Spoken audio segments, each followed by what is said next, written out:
นะครับฟังสัญญาณฟ้องครั้งที่หนึ่งแปลว่าเตรียมครั้งที่สองอธิษฐานครั้งที่สามคือตัด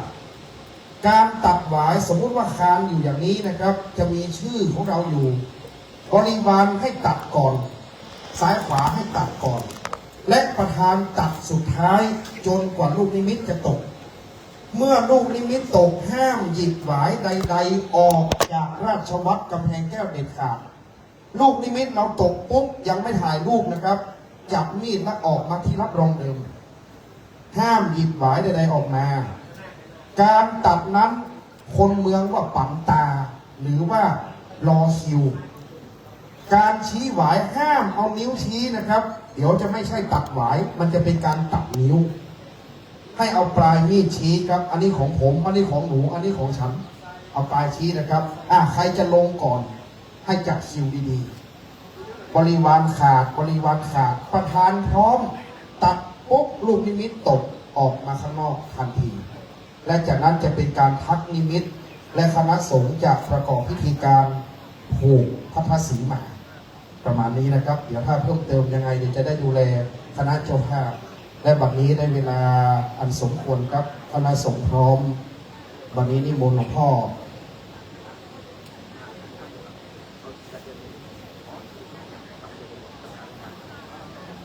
ลำดับแรกก่อนที่จะอ่านประกาศพระบรมราชโองการเราจะนิมนต์พระเดชพระคุณหลวงพ่อท่านเจ้าคุณพระเทพรัตนนายกเจ้าคณะจังหวัดลำพูนได้โปรดเมตตาจุดธูปเทียนบูชาพระรัตนตรัยด้านหน้าของพระพุทธปฏิมากรบนอุโบสถโดยหลวงพ่อจะนำกล่าวคำไหว้พระก่อนครับสาธุชนประนมมือขึ้นครับ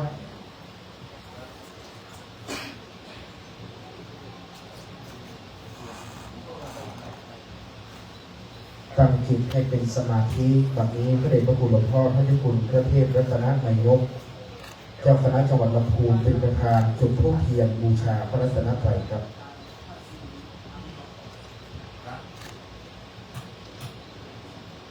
และจากนั้นหลวงพ่อจะนำกล่าวคำนมัสการบูชาพระรัตนตรัยเบื้องหน้าพระพุทธปฏิมากรอะระหังสัมมาสัมพุทโธภะคะวาพุทธังภะคะวันตังอะภิวาเทมิสุขาโตภะคะวะตาธัมโมธัมมังนามัสสามิสุปฏิปันโนภะคะวะโตสาวกสังโฆสังฆังนะมามินะโมตัสสะภะคะวะโตอะระหะโตสัมมาสัมพุทธัสสะนะโมตัสสะภะคะวะโตอะระหะโตสัมมาสัมพุทธัสสะนะโมตัสสะภะคะวะโตอะระหะโตสัมมาสัมพุทธัสสะสำหรับวันนี้พระเดชพระคุณพระเจ้าคุณพระเทพรัตนนายกเจ้าคณะจังหวัดลำพูนได้เมตตานำกล่าวคำบูชาพระรัตนตรัยแล้วด้วยสำนึกในพระมหากรุณาธิคุณแห่งพระบาทสมเด็จพระเจ้าอยู่หัวพระมหากษัตริย์ทุกพระองค์ดำรงพระองค์เป็นเอกอัครพุทธศาสนุปถัมภกย่อยกพระศาสนาให้เจริญวัฒนาในราชอาณาจักรไทยถึงการระบาดนี้ในแผ่นดินแห่งพระบาทสมเด็จพระปรมินทรรามาธิบดีศรีสินมหาวชิราลงกรณพระวชิรเกล้าเจ้าอยู่หัวรัชกาลที่10แห่งพระบรมราชจักรีวงศ์ผู้ทรงพระคุณอันประเสริฐได้ทรงพระกรุณาโปรดพระราชทานวิสุงคามสีมาถึงแก่วัดศรีมงคลอำเภอแม่ทาจังหวัดลำพูนแล้วครับ วันนี้จะเป็นการเปิดกลวยกระทงดอกไม้ถวายราชสักการะเบื้องหน้าพระบรมฉายาลักษณ์พระบาทสมเด็จพระวชิรเกล้าเจ้าอยู่หัวกระผมเรียนเชิญท่านโยธินประสงค์ความดีท ท่านรองผู้ว่าราชการจังหวัดลำพูนให้เกียรติเป็นประธานเปิดกล้วยกระทงดอกไม้และถวายความเคารพณบัดนี้ครับเชิญว่าได้โปรดยืนขึ้นพร้อมกันครับ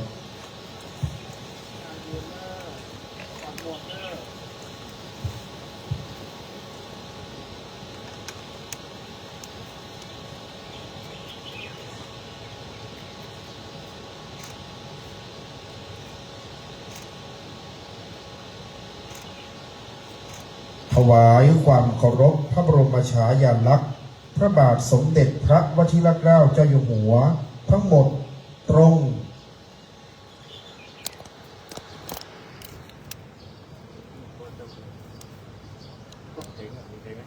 วันนี้เพลงสรรเสริญพระบารมีครับเตรียมไว้กันคิดผ่านไปโหลดลากไปสร้างเครื่องเป็นเรื่องละ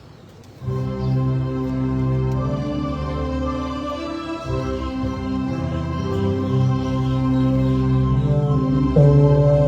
วปิยาโมเลสักยานังนันเดวะกัมโนเอวังตวังวิจโยหิจยะตุจยะมังกัลเลอปาลาจิตาปันนังเกสีเสถึงบ่เหมือนเจ้าน้อยเฮ้ยหัวจอกมาถึงเหมือนเจ้าน้อย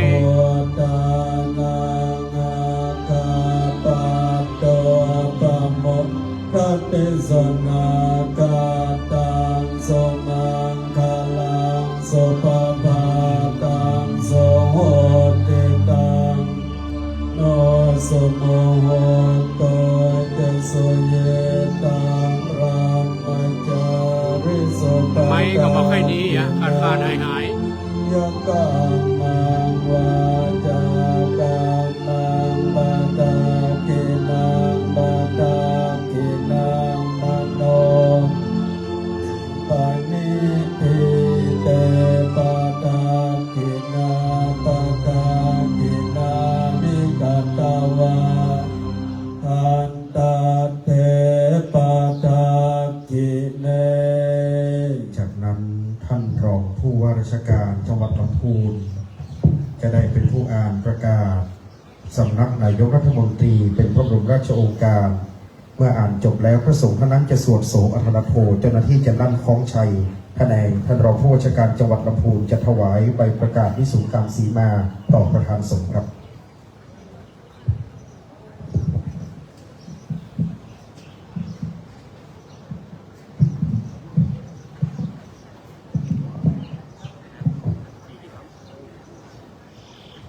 ประกาศสำนักนายกรัฐมนตรีเรื่องพระราชทานวิสุงคามสีมาทรงพระกรุณาโปรดเกล้าโปรดกระหม่อมพระราชทานวิสุงคามสีมาให้แก่วัดที่มีชื่อท้ายประกาศนี้ตามเขตที่กำหนดไว้ในบัญชีนั้นและให้ในอำเภอท้องที่ปักหมายเขตให้ถูกต้องตามที่กำหนดไว้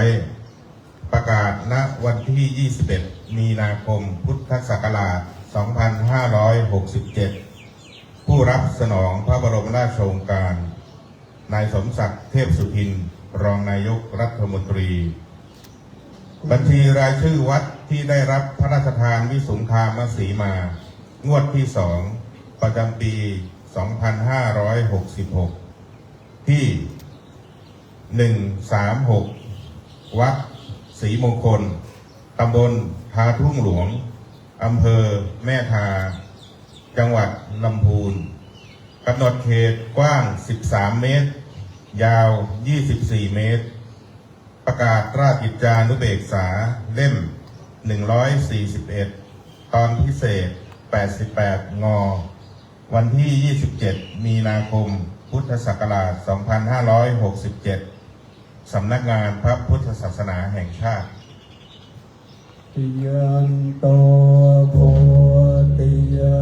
โมเลสักยานังนันเดวะวังตวัง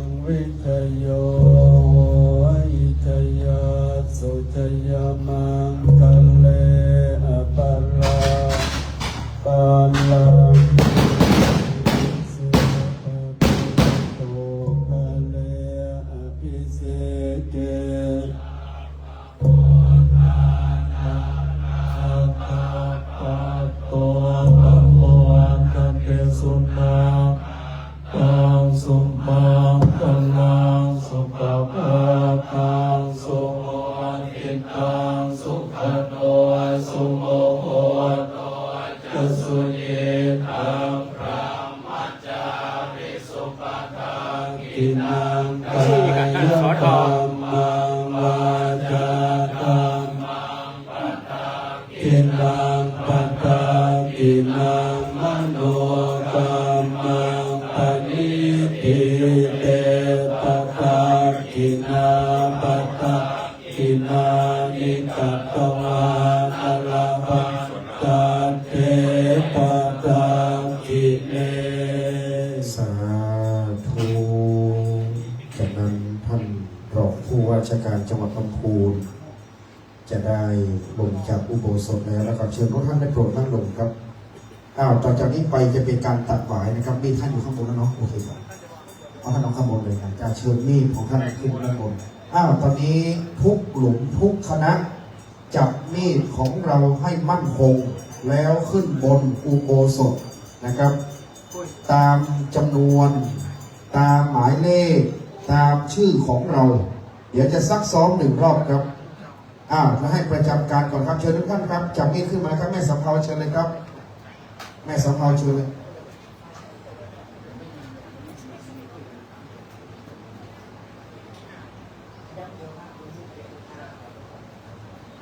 เชิญแม่สำเภาด้านบนเลยครับไปเฉพาะมีดนะครับผู้ที่จะขึ้นไปได้เฉพาะมีดนะครับเตรียมพร้อมเลย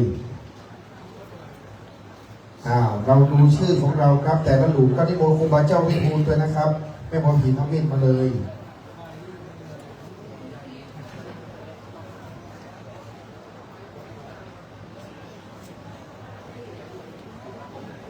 แม่ข้างบนครับแม่ข้างบน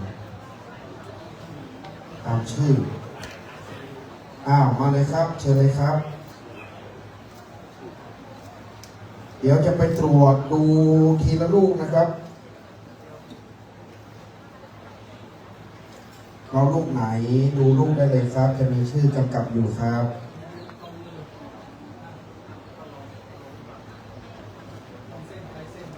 ห้ามหยิบหวายใดๆออกไปจากราชวัตรพอลูกของเราตกถึงแผ่นดินก็จับมีดแล้วกลับไปนั่งที่รับรองเดิมนะครับตกปุ๊บยังไม่ต้องถ่ายภาพให้ลงได้เลยนะครับลงได้เลยขึ้นมาเลยแม่มองเห็นอยู่ครับอันนี้เดี๋ยว2เส้นนี้ได้เลย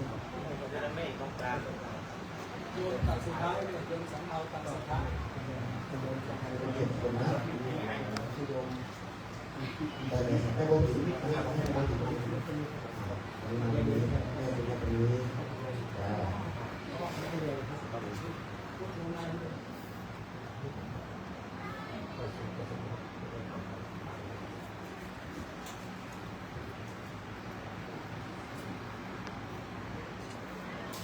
เข้ามาก็ดูหลังเนี่ย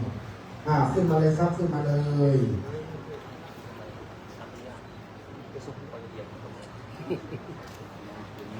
ขึ้นมาก่อน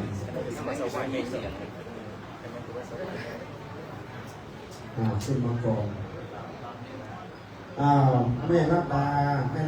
ไหนแม่รัตดาขึ้นมาเพชรมหาผมเพชรแม่รัตดาคุณกิตติยาพรวงศกรไพบูลย์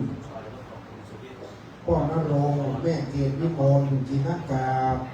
เอามีดมาเลย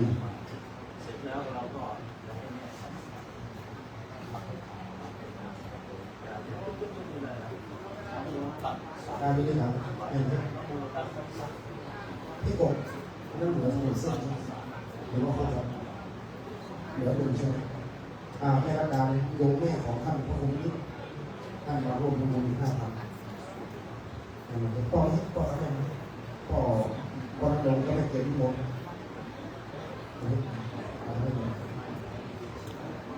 พ่อเรียกว่าครับพ่อเรียกว่าอันฝากพ่อระดมก็ไม่เก็บหมดท่านอยู่จะเป็นเรื่องไม่ทราบครับหลายเส้นมาบ้างนะเส้นมาบ้างพ่อมาให้พ่อปัญหาพ่อเรียกว่าปัญหาพ่อเองจะได้เข้าใจครับเส้นล่างนะพ่อเรียกว่าขาดไปเลยรอทีละลูกนะครับต่อไปจะเช็คครับขอเวลานิดเดียว ลูกที่หนึ่งครบนะครับที่สนามออกนำลูกที่สองครบนะลูกที่สองครบนะครับโอเคลูกที่สามครบนะครับครบนะจ๊ะไม่มีใครขาดนะทุกคนมีเส้นหมายตัวเองนะครับขออนุญาตลูกที่สี่ครับลูกที่สี่มีครบไหมครับลูกที่สี่ครบไหมโอเคโอเคแม่นี้ก็หรอกแม่มีชุดเดียวเดี๋ยวครับโอเค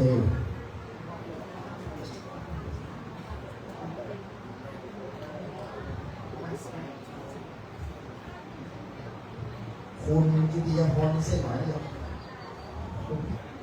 มีเลย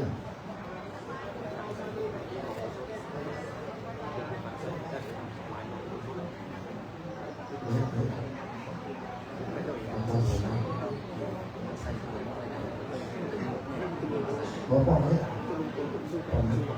แม่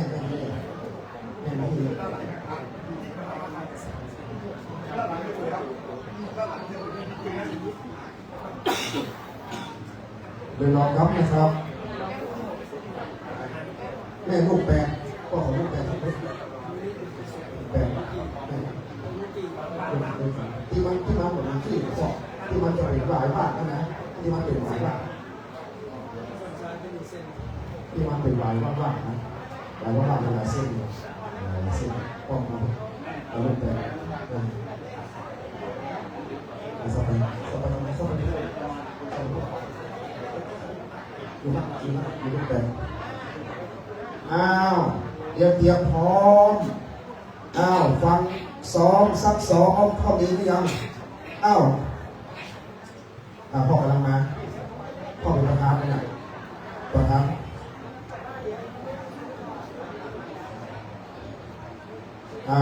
ลั่นของครั้งที่หนึ่งซักซ้อมครั้งที่หนึ่งแปลว่าเตรียมข้างหลังฟังนะคะได้ยินนอกไปมาไกลนิดนึงครั้งที่สองแปลว่าอธิษฐานถ้าครั้งที่สามถึงจะตัดลักษณะแห่เพชรลูกมันจะบรรเลงเพลงมหาฤกษ์หลุมที่แปดขอประกาศเฉพาะหลุมที่แปดนะครับหลุมที่แปดคนจะนับเหลือเปิ้ลบริวารคือปั่นตากันเนอหลุมแปดเส้นจะนับมากตัดปั่นตากันอันนี้เอาแต่ละเด้อเอาแต่นะหลุมทุกหลุมจริงแล้วนะครับพระสงฆ์จะโตกงเฮจะแห่แล้วนะครั้งที่หนึ่งเตรียมจับมีดให้มั่นคง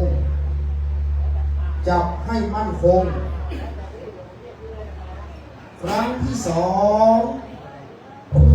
อธิษฐานครับอธิษฐานสำคัญอย่างยิ่ง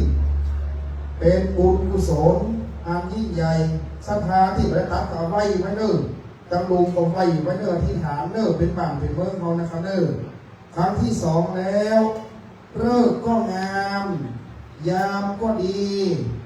ติถีก็พร้อมมงคลอย่างยิ่งได้เวลาสมควรแล้วครั้งที่สามตัดนับบัดนี้แห่ขึ้นภูไฟสาธุคนไหนฟังออก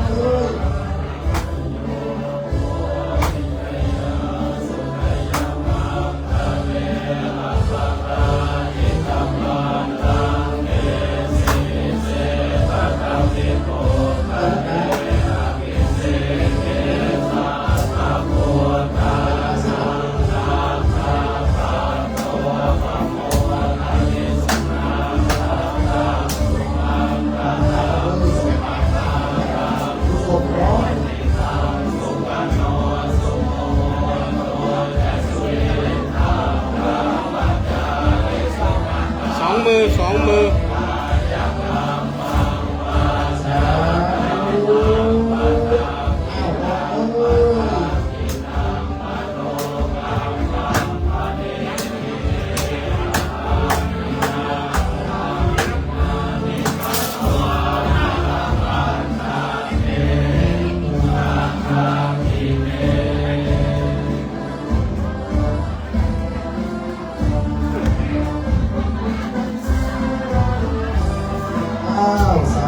ลูก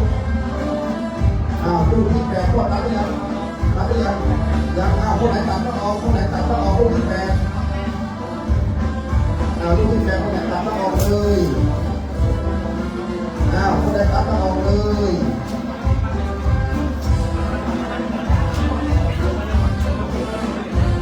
โอเคช่วยดูให้หน่อยนะ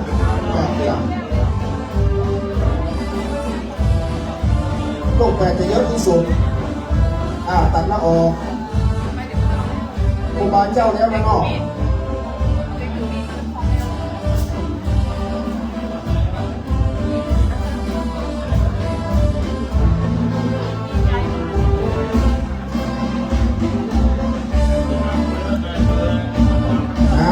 ม่ครูเรียบร้อยสาธุ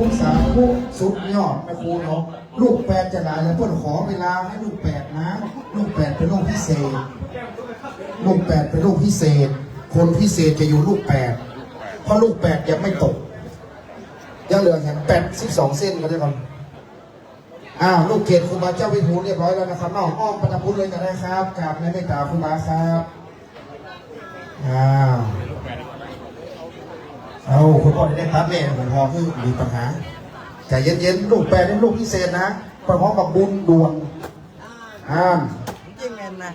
คนไหนขาดละออกคนไหนขาดละออกคนไหนขาดละออก ขาดแล้วออกมาเลย คนไหนขาดละออก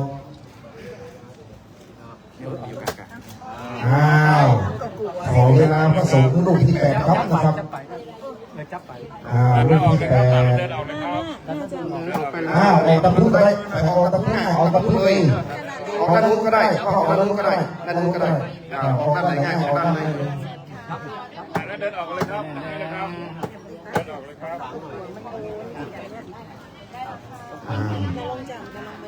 คุณธนพร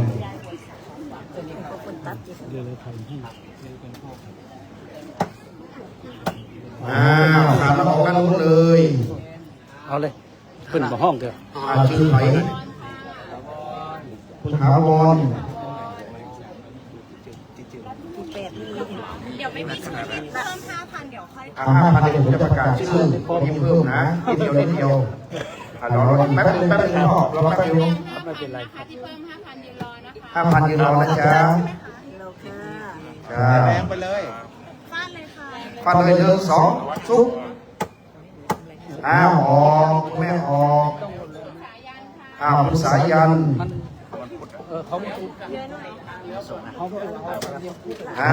ต่อไปต่อไปคุณแม่มาเลยคุณสิพัฒนานเพิ่มเติมมาอีกหนึ่งคุณกิติยาพรยกมือขึ้นคุณยกไปเลยคุณกิติยาพรเดินออกไปเลยตัดเสร็จแล้วลงไปเลยตัดเสร็จแล้ววนออกไปเลยขาดละผิดด้านผิดช่วยขาดแล้วขาดแล้วนี่ลุงช่วยหน่อย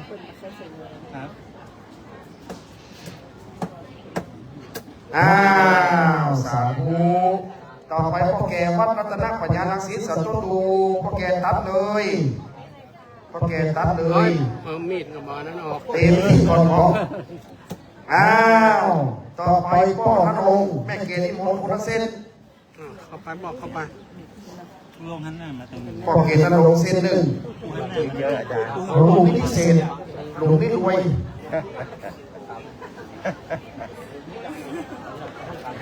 โก๊กแม่เกศที่มงโก๊กใครมาได้โก๊กแหมมีอยู่ก่อนโก๊กไปคนเรียกว่าโก๊กยังเหลือใครไม่มีระบบรักต่อไปประธานหนุ่มคือใครดังนั้นประธานต้องเป็นคนจัดการให้ตกดังนั้นผู้คนตัดหมดแล้วนะดังนั้นเป็นหน้าที่ของประธานครับหน้าที่ของประธานตัดเส้นข้างๆให้ออกก่อนจับมือประธานตัดให้หมดเดี๋ยวขอตัดเส้นอีกอันหนึ่ง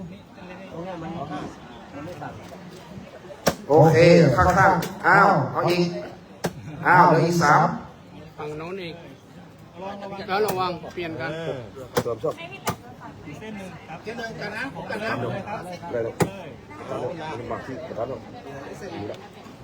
เอาละแม่เราร่วมกันบริวารใหญ่ถอนของฝังเลยครับของฝัง อ้าวประธาน ฝังเลยครับ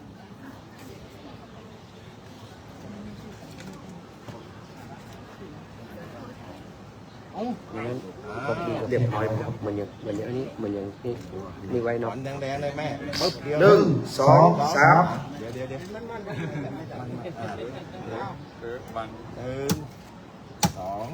อีกทีนึงละอ้า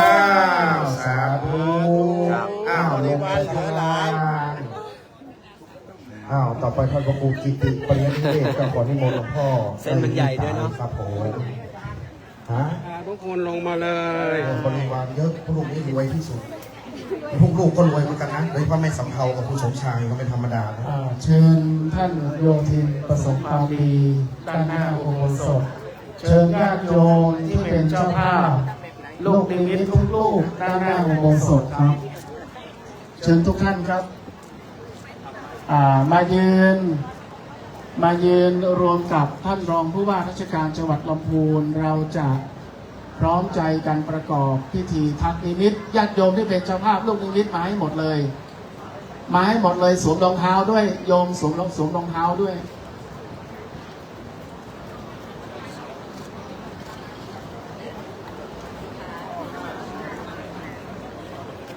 สวมรองเท้าด้วยโยมเพราะว่าโยมจะต้องเดินตามท่านรองผู้ว่า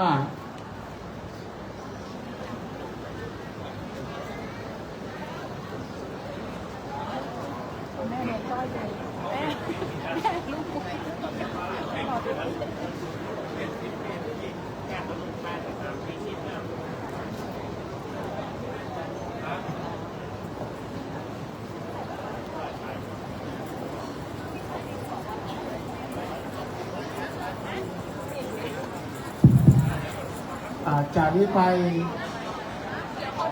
จะเป็นพิธีทักนิมิตโดยทางฝ่ายรัฐมีคุณโยธินประสบความดีท่านรองผู้ว่าราชการจังหวัดลำพูนเป็นประธาน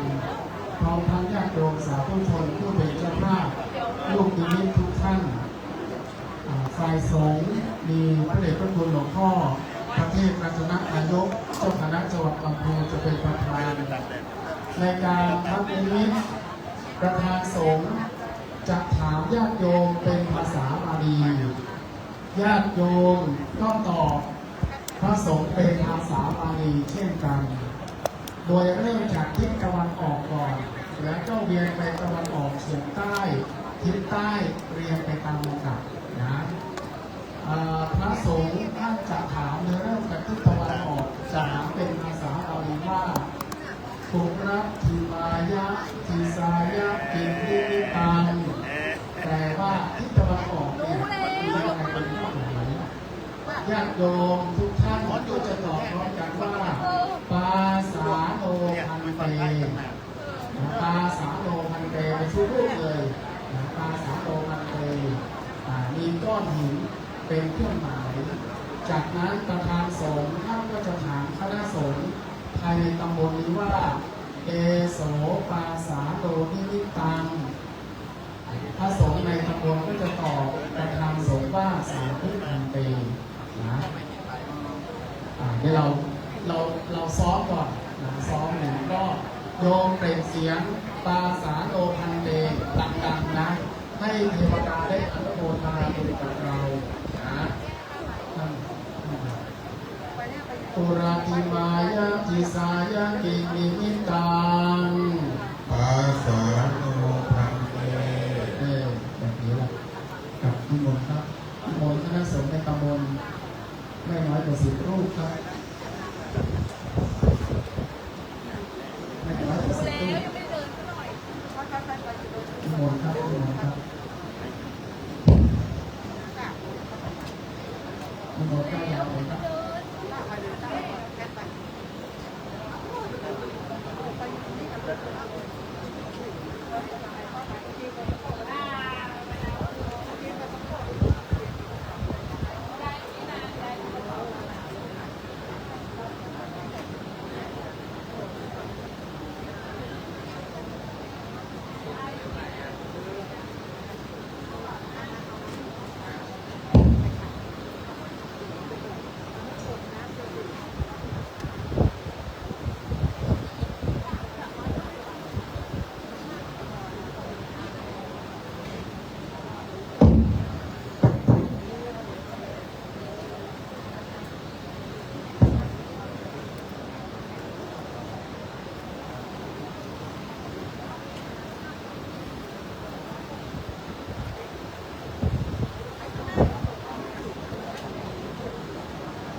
ตัวหนึ่ง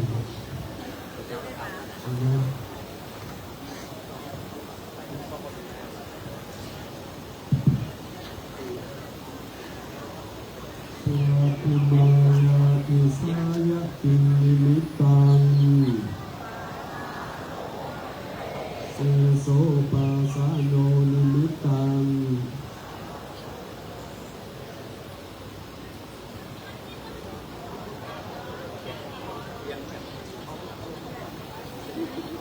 สาธุเป็นของพระ สาธุพันเตไม่ต้องพูด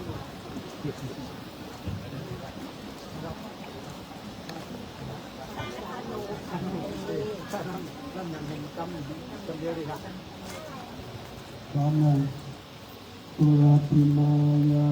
อนุติสายาตินิมิตังปัสสะโนคัมเตโสปัสสะโนนิมิตัง ศรัทธาไม่ต้องพูดนะครับ สาธุเป็นของพระพูด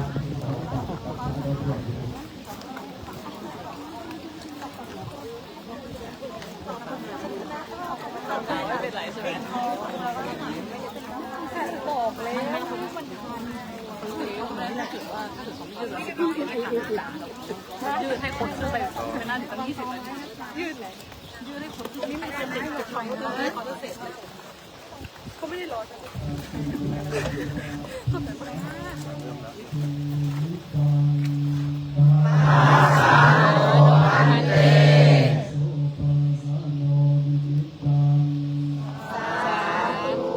สาธุไม่ต้องพูดนะครับ สาธุเป็นของพระ อาสาโนอย่างเดียว อาสาโนพันเตอย่างเดียว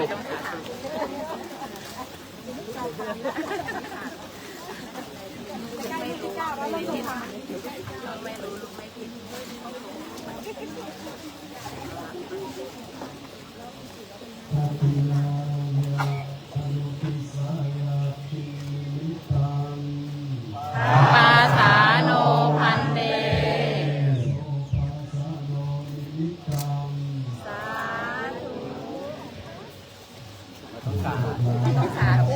ไม่ต้องรับอันนั้นรับ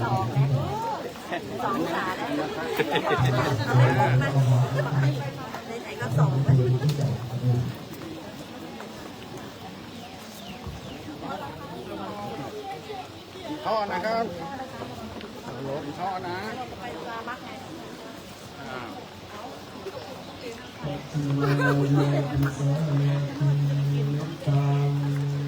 ปัสสะโนคัมเตโสปัสสะโนนิมิตังสาธุพันเตไม่ต้องว่างนะว่างแต่ปัสสะโน จะจบอยู่แล้ว จะจบอยู่แล้วยังสาธุ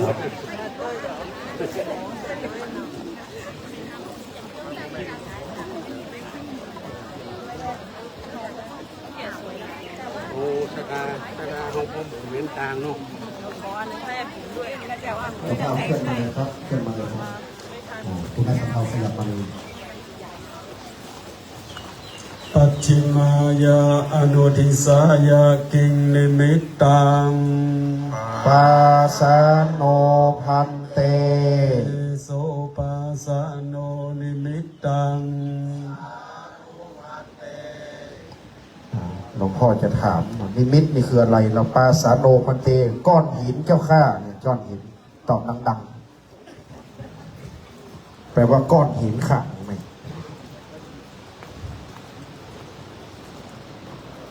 อุตตรายาอิสายากิงนิมิตังปัสสะโนพันเตโสปัสสะโนนิมิตัง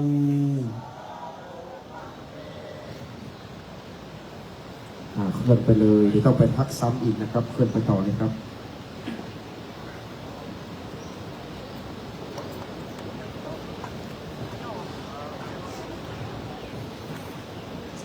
อุตตรายาอนุติสายากิงนิมิตังปัสสะโนพันเตโสปัสสะโน นิมิตตัง เอาที่ตะวันออกซ้ำอีกรอบให้ พั มัน กซ้ำไปเลยครับที่ตะวันออก รอบนี้ขอดังที่สุดเนอตึงที่ยืนตึงที่นั่งขอดังที่สุดจะเป็นมงคลมีชื่อมีเสียงดังกังวานเป็นอานิสงส์แก่เราทุกคนนะครับ รอให้พร้อมรอให้พร้อม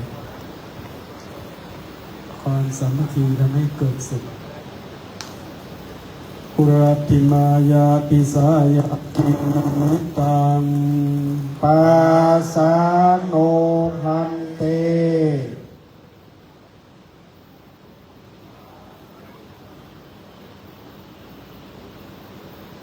ศรัทธากลับที่รับรองเดิมคณะสงฆ์จะกระทำสังฆกรรม ห้ามศรัทธาขึ้นไปบนอุโบสถเด็ดขาดระหว่างที่พระสงฆ์สวดผูกพัทธสีมาสาธุชนครับหากว่าระหว่างที่พระสงฆ์กระทำการสวดผูกสีมานั้น ขอศรัทธาอย่าเข้าใกล้กำแพงแก้วเกิน1 ศอกนะ ให้ขยับห่างๆออกจากกำแพงแก้วนี้ทุกด้านนะครับ ออกสัก1 ศอก ไม่ชิดกำแพงนะครับ ไม่ชิดกำแพงสาธุชนไม่เดินไปมาแล้วนะครับ ให้ไปนั่งพระสงฆ์จะทำสังฆกรรมครับ เมื่อสังฆกรรมเสร็จแล้วจะลงมารับการถวายเครื่องพยธรรมด้านล่าง ตอนนี้เชิญท่านเจ้าภาพเข้านั่งที่รับรองเดิมก่อนครับขอบคุณครับผมขอบคุณเจ้าภาพทุกคณะครับคือท่านรองผู้ว่าเป็นต้นผู้นำอำเภอท่านผอ.สำนักพุทธขอบพระคุณครับได้เจ้าภาพทุกคณะครับมีผู้เจ้ามหาชนนะครับทุกปีมีมงคลโมชนเลยครับมารวมคณะขึ้นไปเห็นตนนะครับหลวงพ่อทุกปีวัดทาได้ครับมงคลโมชน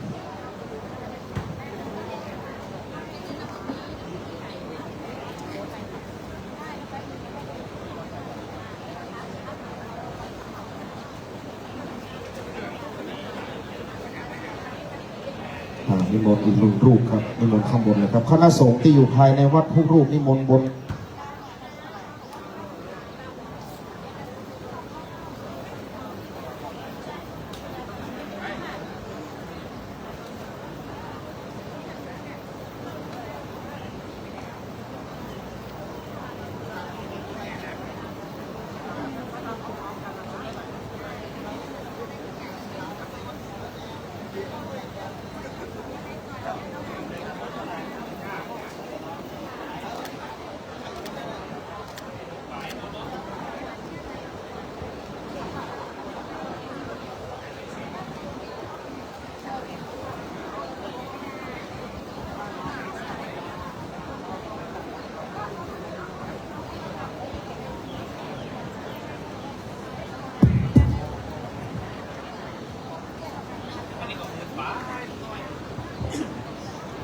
ฮัลโหลต่อไปคณะสงฆ์จะใช้เวลาไม่นานสวดผูกก็ขอนิมนต์พระสงฆ์จำนวน26 รูป26เมื่อกี้25นะโมตัสสะภะคะวะโตอะระหะโตสัมมาสัมพุทธัสสะนะโมตัสสะภะคะวะโตอะระหะโตสัมมาสัมพุทธัสสะนะโมตัสสะภะคะวะโตอะระหะโตสัมมาสัมพุทธัสสะสุนาโตเมพันเตสังโฆยาวตาสมันตานิเมตตากิตติตายาทิสังคัสสะปัตตะกัลลังสังโฆเอเตหินิมิเตหิสีมังสัมมนัยยาสมานาสังวาสังเอกุโปสัทธังเอสายัตติ สุนาโตเมพันเตสังโฆยาวตาสมันตานิมิตากิติตาสังโฆเอเตหินิมิเตหิสีมังสัมมันนติสมานาสังวาสังเอกุโปสัทธังยัสสายัสสมโตขมติเอเตหินิมิเตหิสีมายาสัมมติสมานาสังวาสายะเอกุโปสัทธายาโสตุนหัสสะยัสสนะขมติโสภาสัยยาสัมมตาสังเกนะสีมาเอเตหินิมิเตหิสมานาสังวาสายะเอกุโปสัทธายะขามติสังคัสสะตัสสมาตุนหิเอวเมตังภารยามิสุนาโตเมพันเตสังโฆ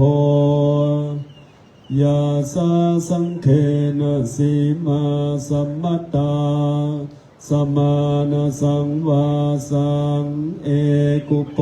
สัทธังยาทิสังคัสสะปัตตะกัลลังสังโฆตังสีมังติจิวเรนะอวิปวาสังสัมมันไนยาทะเปตวาคามันจาคามุปจารัญจาเอสายัตติสุนาโตเมพันเตสังโฆยาสาสังเข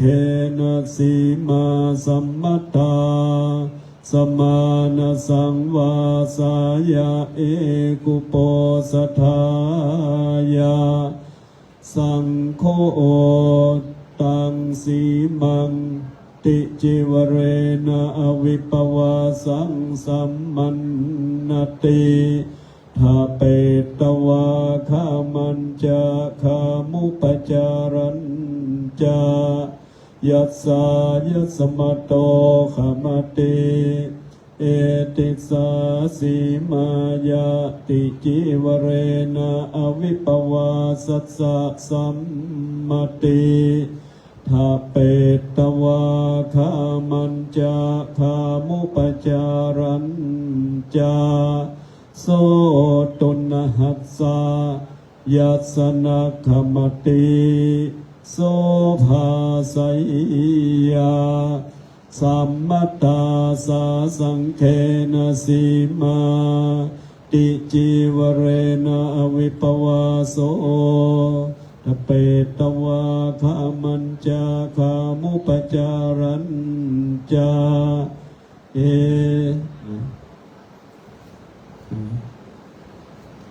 สังคัสสะตัสสมาตุนหิเอวเมตังภารยามิ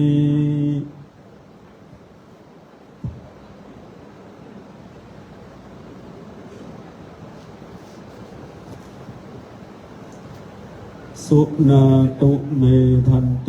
สังโฆขอพระสงฆ์โปรดจงฟังข้าพเจ้าบัดนี้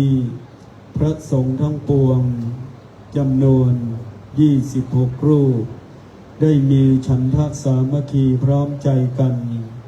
สวดถอนติจิวราวิปวาสและสวดถอนสมานสังวาสสีมาโดยมีผู้แทนจากทางราชการคือคุณโยธินประสงค์ความดีรองผู้ว่าราชการจังหวัดลำพูนเป็นประธานในพิธีฝ่ายคฤหัสถ์ได้อ่านประกาศสำนักนายกรัฐมนตรี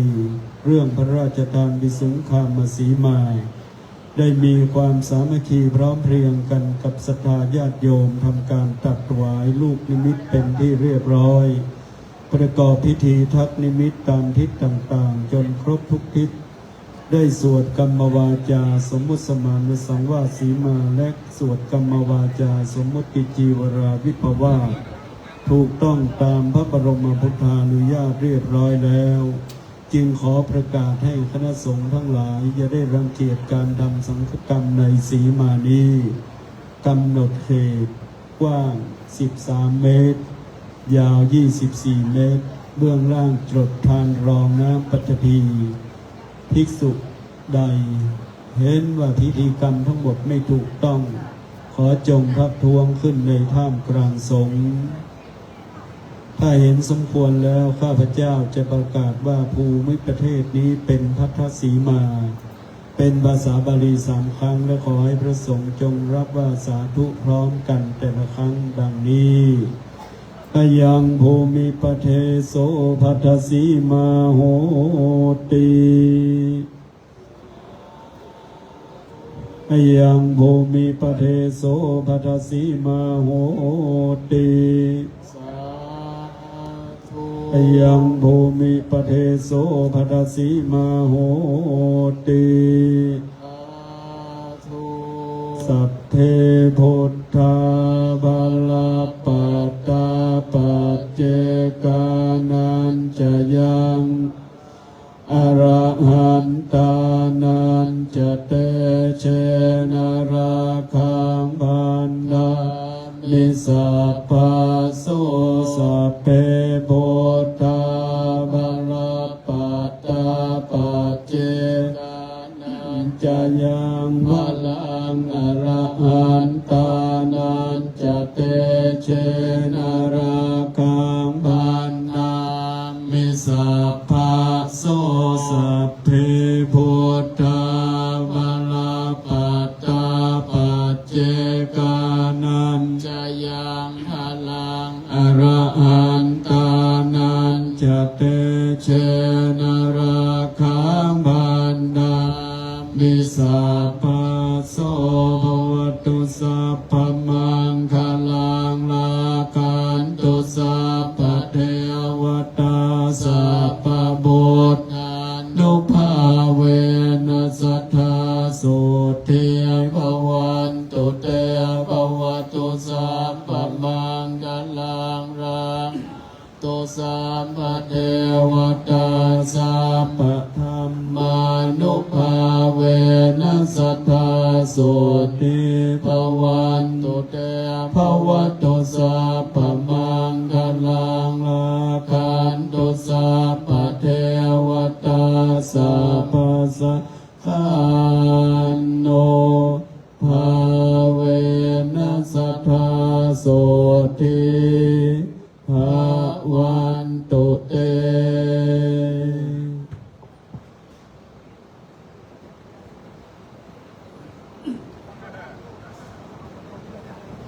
วันตา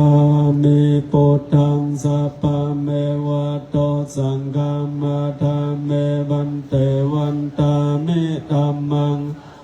เมวะโตสังฆามาธาเมวันเตวันตาเมสังฆังสัพพะเมวะโตสังฆามาเมวันเตวันตาเมคาโลปัจจายจาริเยเมวะโตสังฆามาธาเมวันเตวันตาเมกัมมัฏฐานังสัพพะเมวะมาธาเมวันเตวันตาเมราเมภัทธสีมังเมวะโตสังฆามาธาเมวันเตวันตาเมเจติยังสัพพะโสปะเตเตตาสะเลละตาโตโยมะอาโปดิงสกาลังโลปังสัตตานากาโลเกเตวะโลเกพรหมะโลเกจัมโพติเปลังกาโตโยเกสาธาโตโยอะระอันตาธาโตโยเจติยังกันดาโกติง ราสิเตสหัสเสรัมมะคันเทสัพเพสังปาราเจติยัญจาวันตา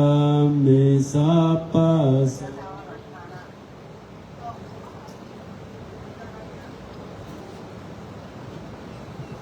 วันตา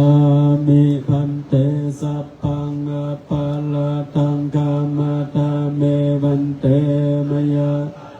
ปุญญังสามินานุโมเตตาปังสามินากตังปุญญังตาตาปังสา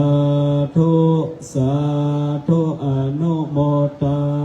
มิจัตตาโลธรรมาวัฏันติอายุวันโนสุขังพลังอัปมาเทนะสัมปาเทธา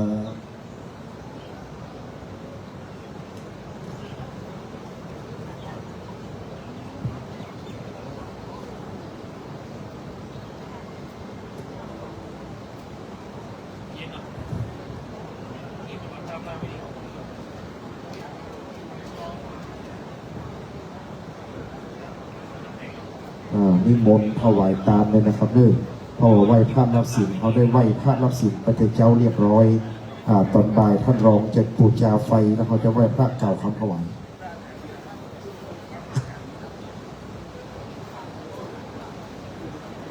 แต่เจ้าได้ไหว้พระรับศีลสุมาควตามโอกาสเวทตามแล้วโอ้เรียบร้อยนะครับนิมนต์คณะสงฆ์ครับผม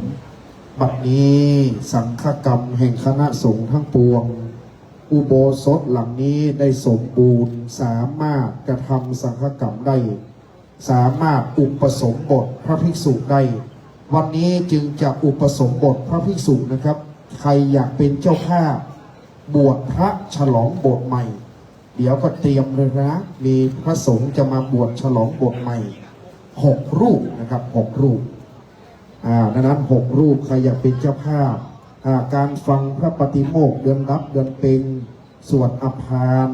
สวดให้ผ้ากฐินสามารถทำในอุโบสถได้ทั้งหมดถูกต้องตามพระวินัยนิยมพระบรมพุทธานุญาตวันนี้หลวงพ่อเจ้าคณะจังหวัดท่านเป็นเนื้อนาบุญเป็นพระมหาธีระได้นำคณะสงฆ์สวดผูกพระทศีมาแล้วทุกอย่างจึงสำเร็จครับวันนี้นิมนต์คณะสงฆ์นั่งเทียบเก้าอี้รับรองครับผม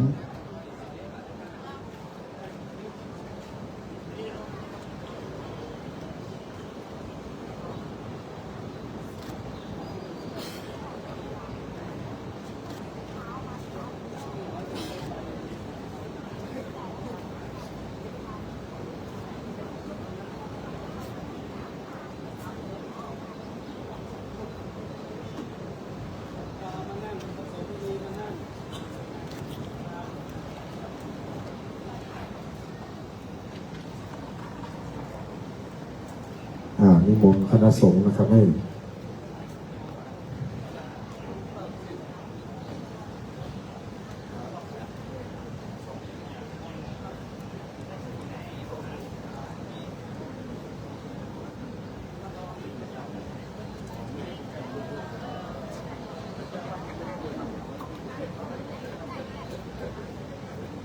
นิมนต์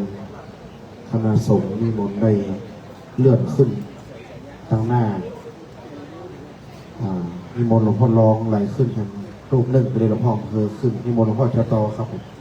ไหลขึ้นทางหน้าของรูปหนึ่งครับนิมนต์วัดเสียนหลวงนิมนต์ทางหน้าครับผมวัดเสียนหลวงเสียนหลวง1 รูปวัดพระดอนชัยรูป 1ขาดไปทั้งรูปพระครูกระเป๋าไม่ไหนครูพระนาการกุศลเอามาแล้วโอเคขาดไปทั้งรูปเจ้าพอดีเดี๋ยวจะมีการอุปสมบท6 รูปใครอยากเป็นเจ้าภาพก็เตรียมพร้อมนะครับวันนี้ถวายพระพุทธรูปครับเป็นองค์พระพุทธปฏิมากรพระแก้วมรกตจำลองอีกวันหนึ่ง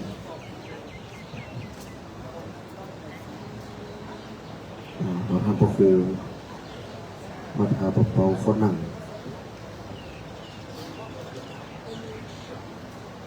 วันนี้จะเป็นการจุดธูปเทียนเครื่องนมัสการบูชาพระรัตนตรัย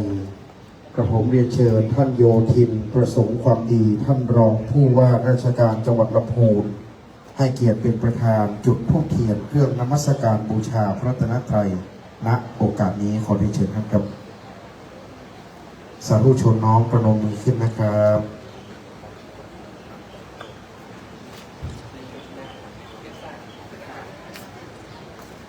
ตั้งจิตให้ใสตั้งใจให้ดีบารมีจะบังเกิดสาธุชนน้อมจิตให้เป็นสมาธิวันนี้เป็นบุญอันยิ่งใหญ่ได้เกิดขึ้นแล้วครับ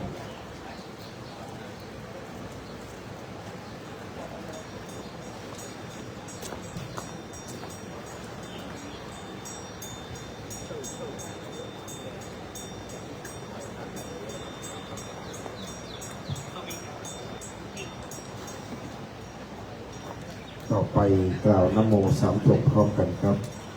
นะโมตัสสะภะคะวะโตอะระหะโตสัมมาสัมพุทธัสสะนะโมตัสสะภะคะวะโตอะระหะโตสัมมาสัมพุทธัสสะนะโมตัสสะภะคะวะโตอะระหะโตสัมมาสัมพุทธัสสะอิมังมะยังพันเตพุทธรูปังสังคัสสะโอโนชยามะอายะติงสาสนัสสะอติโรจนายะจัตถาวรายะจักสาธุโนพันเตภิกขุสังโฆอิมังพุทธรูปังปฏิคันหาตุอัมหากังทีครตังหิตายะสุขายะนิพพานายะจาข้าแต่พระสงฆ์ผู้เจริญข้าพระเจ้าทั้งหลายขอน้อมถวายซึ่งพระพุทธรูปนี้แด่พระภิกษุสงฆ์เพื่อความรุ่งเรืองและความถาวรแห่งพระศาสนาต่อไปขอพระภิกษุสงฆ์จงรับซึ่งพระพุทธรูปนี้ของข้าพเจ้าทั้งหลายเพื่อประโยชน์เพื่อความสุขเพื่อมรรคผลนิพพานแก่ข้าพเจ้าทั้งหลายตลอดกาลละนานเทอญสาธุจากนั้นจะน้อมประเคนถวายกันพระพุทธเรานิมนต์พระครูบาเจ้าวิทูลชินวโรแห่งปรียนันท์ธรรมสถานจังหวัดนครสวรรค์วันนี้ครูบาเจ้าวิทูลท่านโปรดเมตตามาเป็นเจ้าภาพได้น้อมนำถวายปัจจัยกันพระพุทธเป็นพุทธบูชาถวายต่อองค์สมเด็จพระสัมมาสัมพุทธเจ้าครูบาเจ้าวิทูลวันนี้ท่านมาเป็นเจ้าภาพวันก่อนนั้นท่านมานั่งปรกอธิษฐานจิตเป็นพระภาวนาจารย์แต่วันนี้มาเป็นเจ้าภาพเรียกว่าเจ้าสมณะศรัทธาท่านครูบาวิทูลไม่เคยละทิ้งพระครูธรรมรงค์วิรพิทักษ์นะครับวันนี้ท่านถวายเครื่องพยธรรมต่อองค์สมเด็จพระสัมมาสัมพุทธเจ้าตามธรรมเนียมปฏิบัติของชาวล้านนาประธานสงฆ์ครับกระผมได้เชิญท่านโยธินประสงค์ความดีท่านรองผู้ว่าราชการจังหวัดลำพูนน้อมนำถวายต่อหลวงพ่อเจ้าคณะจังหวัดครับจากนั้นได้เชิญท่านประกอบยอดยาท่านนายอำเภอเมธาน้อมถวายหลวงพ่อรองเจ้าคณะอำเภอดอยสะเก็ดท่านผู้อำนวยการหนองแก้วอุตโนผู้อำนวยการสำนักงานพระพุทธศาสนาจังหวัดลำพูนครับลำดับต่อไปเรียนเชิญเจ้าภาพประธานเจ้าภาพแต่ละคณะ1คุณแม่สำเภาเรืองดีถวาย1รูปลำดับต่อมาขอเรียนเชิญคุณประภัสราเตชะไพบูลย์หรือท่านดร.กบท่านดร.ประภัสราเตชะไพบูลย์จากนั้นเรียนเชิญคุณสมชายฟูวงเจริญ1รูปคุณภวดีฟูวงเจริญ1รูปครับเชิญคุณโชติกากำรูนเวสารัตน์น้อมนำถวายคุณมูจามและคุณชลิตาวูน้อมนำถวาย1รูปแถวที่1ครบให้เข้าแถวที่2เลยนะครับคุณณัฐชัยถาวรวิริยะนันท์ครับเป็นประธานของรูปที่4 คุณชนธิดามหาปิยศิลป์เรียนเชิญท่านครับ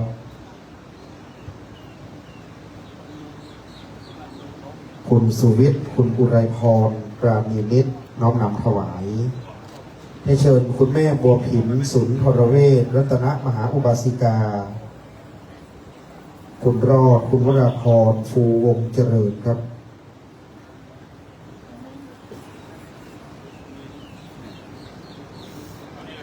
คุณพ่อสมบูรณ์คุณแม่ดารารักจิตตลีลารัตนอุบาสกอุบาสิกาท่านสำคัญ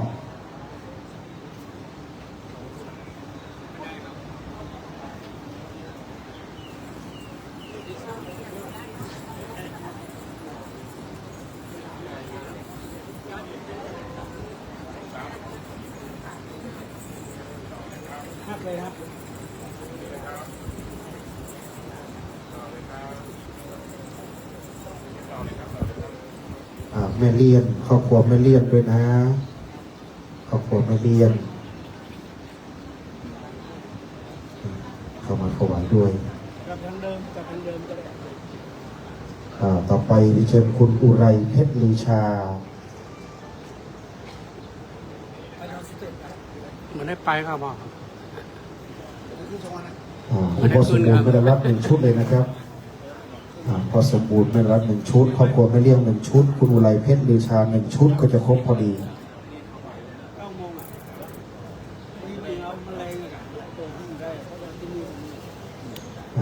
ลูกที่9คุณอุไรเพชรลือชาปิดท้ายเพราะเป็นลูก9พอดีลูก9นำก็นายคุณอุไรเพชรลือชาลูกที่9ครับ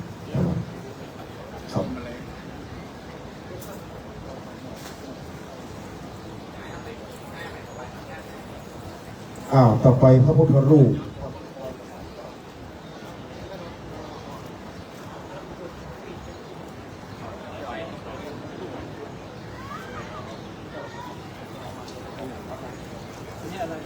จะไปจะมอบพระพุทธรูปให้แก่คณะเจ้าภาพนะครับเจ้าหน้าที่ไปลำเลียงลงมาจากอุโบสถนะครับ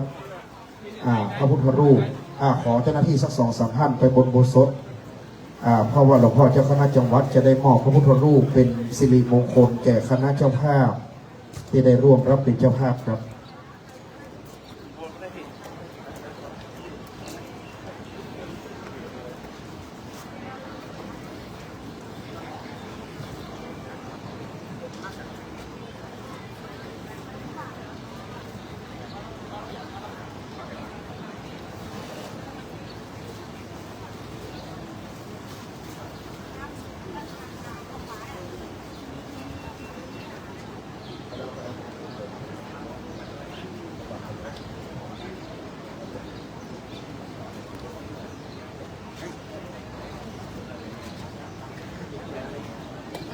ประกาศได้บอกนั่นที่จะประกาศมองเดี๋ยวสั่งนี่คู่บนไปเนาะ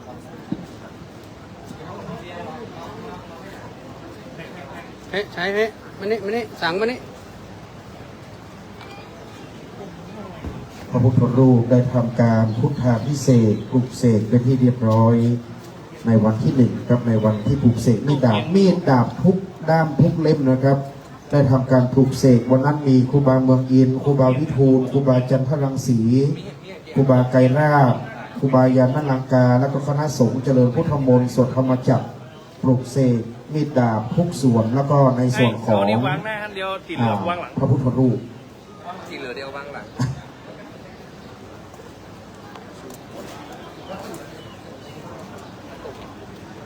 มีมนต์ท่าน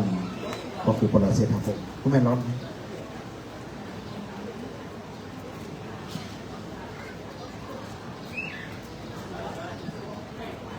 ได้ก็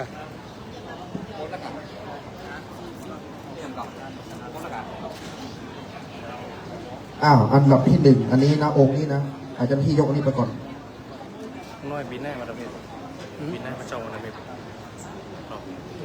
คุณแม่สำเภาเรืองดีนี่ของคุณแม่เป็นสมัครของคุณแม่เป็นองค์เป็นลูกเอกต้องเป็นเนื้อสำริดเป็นลูกเอก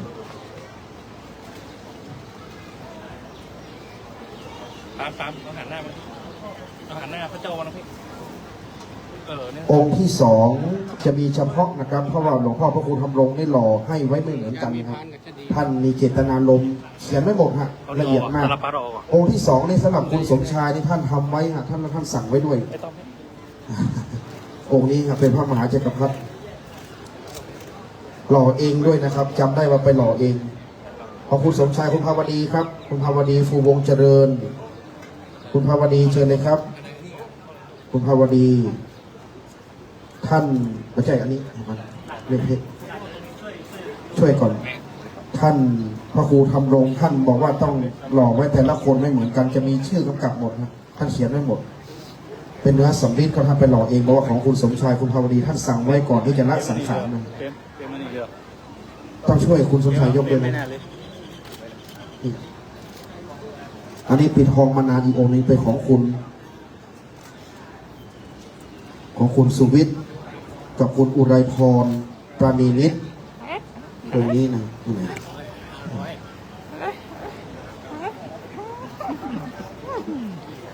ท่านตั้งใจให้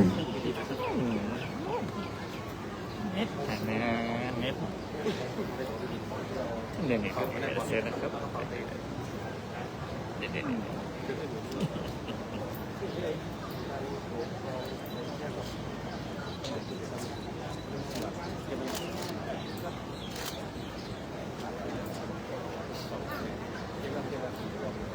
ดอกคุก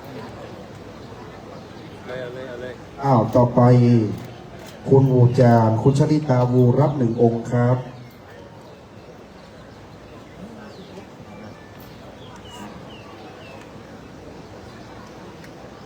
คุณมัชลาบอ่ะ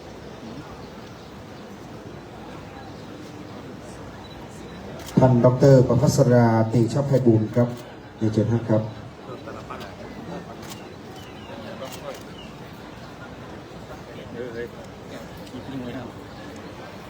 ต่อไปครอบครัวคุณนัทชัยคุณทิพวรรณถาวรวิริยะนันท์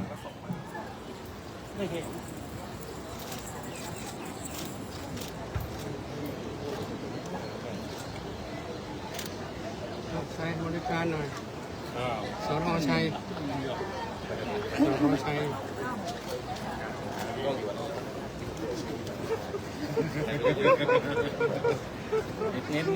คุณชนธิดามหาปิยศิลป์ครับ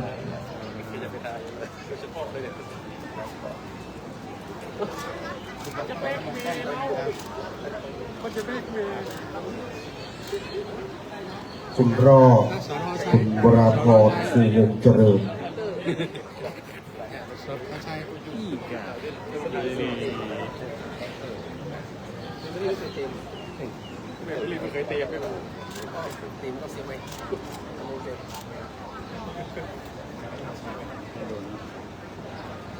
คุณรอดเข้ามา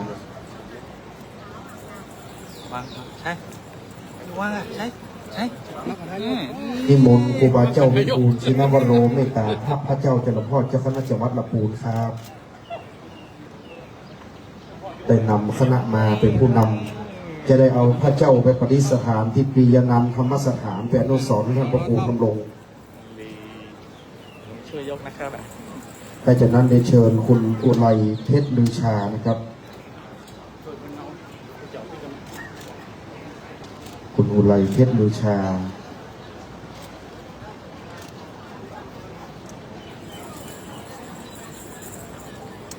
ปฏิบัติงานชาปฏิบัติงานชา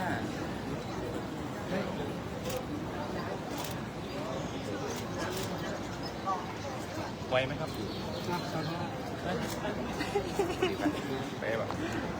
จากนั้นเจ้าหน้าที่เอาพระมาเห็นนะครับเนออันนี้จะเป็นชุดพิเศษสำหรับท่านข้าราชการผู้ใหญ่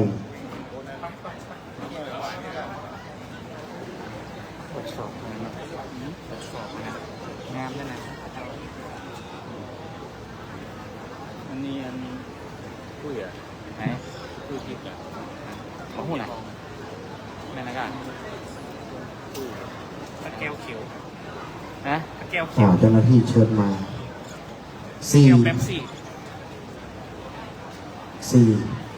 โอเค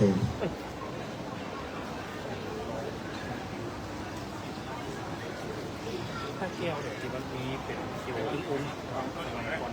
ตีเหมือนแค่พุทธนาแต่ว่า ลำดับที่หนึ่งครับเรียนเชิญท่านโยธินประสงค์ความดี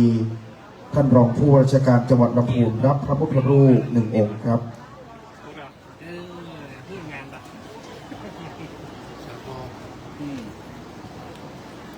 ใช้ออกนี่ ลำดับที่สองเชิญท่านประกอบยอดยาท่านในอำเภอแม่ทาครับ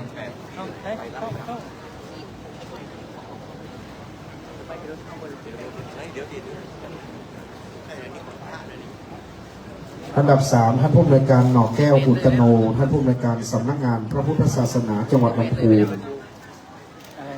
ลูกที่8คนรับเนี่ย8ใครรับไปแล้วไม่ได้ยินเสียงของมาสั่ง จะผ่านยังไม่มารับเลย และจากนั้นคุณแม่บัวผินสุนทรเวช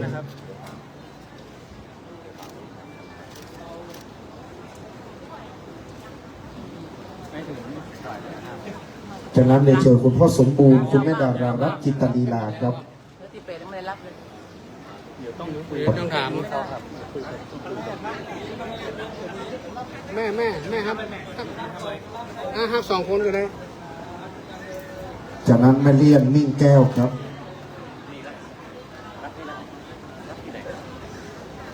เขาจะรอประกาศด้วยเดี๋ยวรอประกาศได้ไหม พ่อสมบูรณ์แม่ดารารัตน์จิตลีลาอันนี้สำคัญนะขอบคุณแม่ดารารัตน์กับพ่อสมบูรณ์นะ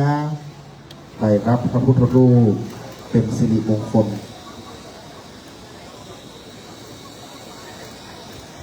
ที่ไหนแม่สองคนนี่เขาจะมาเอา เรียนมิ่งแก้ว อันนี้แม่นี่ ยืนแล้วก็ได้ครับยืนแล้วก็ได้ครับ ต่อไปจะรับพรนะญาติโยมอย่าเพิ่งลุกนะครับ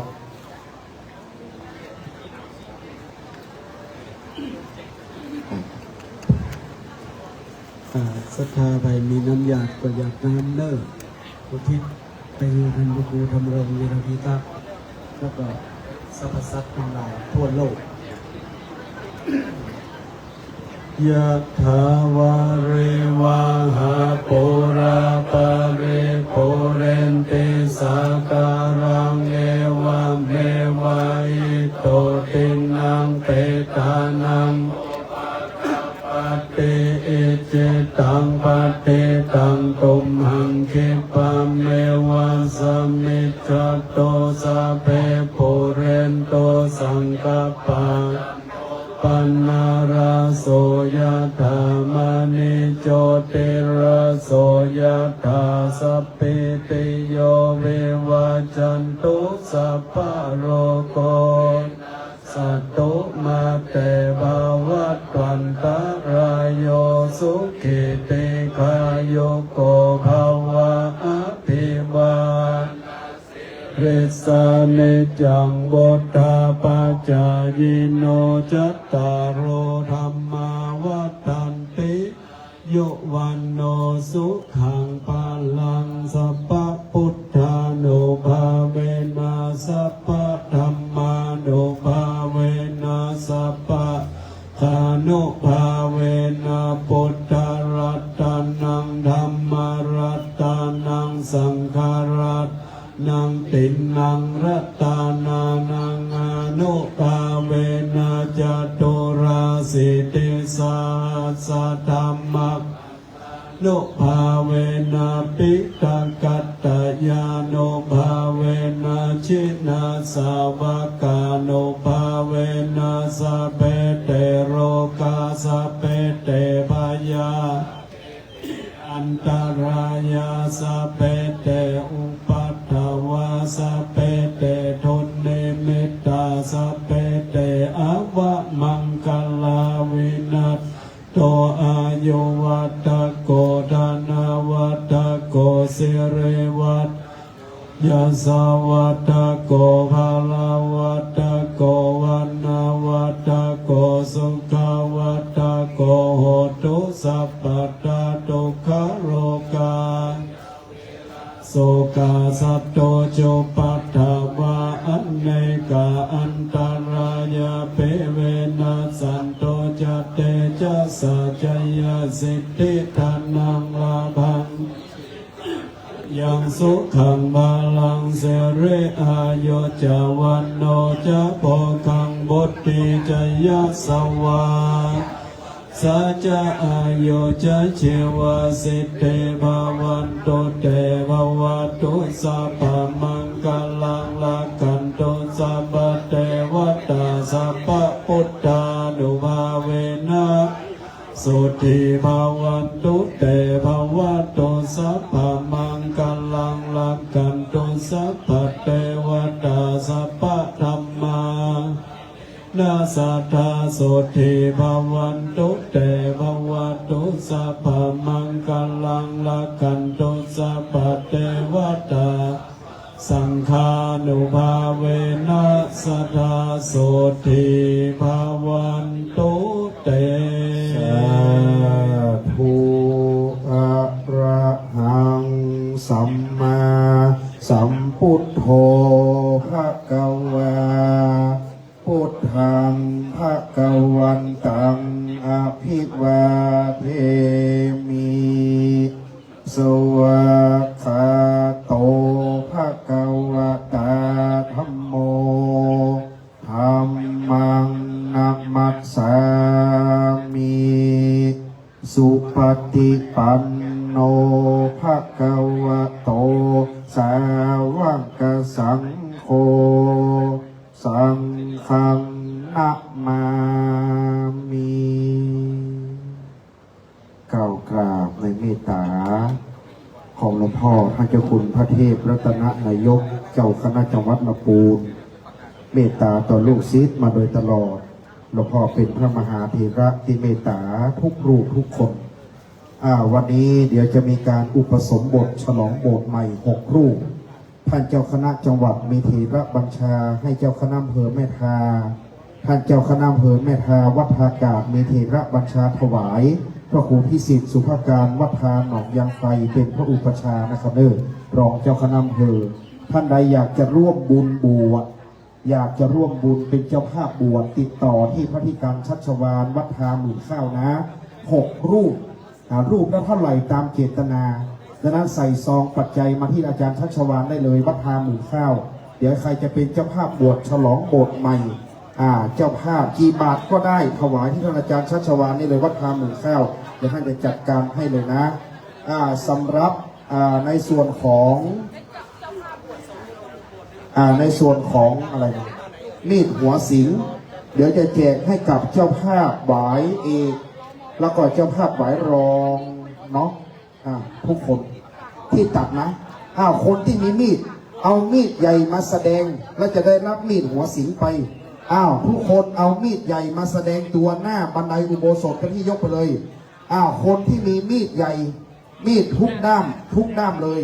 ใครมีมีดเอามีดมาแสดงและจะได้รับมีดหัวสิงเป็นที่ระลึกไปตอนนี้ทุกคนขอให้เอามีดใหญ่มาแสดงตัวและรับมีดหัวสิงทรงคุณค่าขยมโชเฟอร์รับพยาทานด้วยนะครับใครจะเป็นเจ้าภาพบวชติดต่อที่ท่านพระธิการชัชวาลเลยเจ้าภาพบวช6 รูปเอามีดใหญ่มาแสดง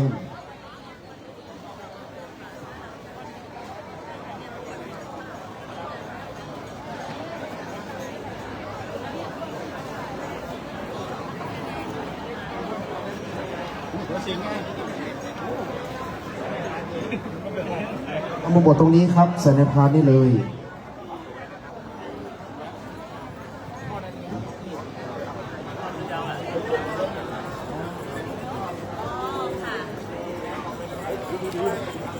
พี่ตาอยากบวชพระ1 รูป บวชพระ1 รูปคุณชนิตาวู 10,000 บาทท่านถวาย 10,000 บาทสาธุบวชพระ1 รูปแล้วแต่จิตนา10,000ที่ดีเพราะเราจะได้จัดการจัดสรรโอเคครับคุณชลินตาวูถวาย 10,000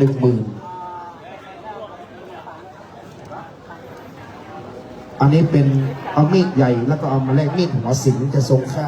เป็นของที่ระลึกสำหรับตัดหวายคุณพระศาสดาพี่อาจารย์ฟิวยิ้มมาให้สาวอันประมาณสัก3 อันได้ครับ ปังไม่อันกำลังมาสองสองปังสองคุณสมชัยให้คุณโกไม่คุณโก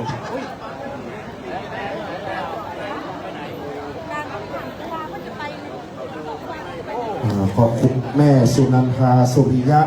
เป็นเจ้าภาพบวชมาอย่าง 5,000 บาทนะครับ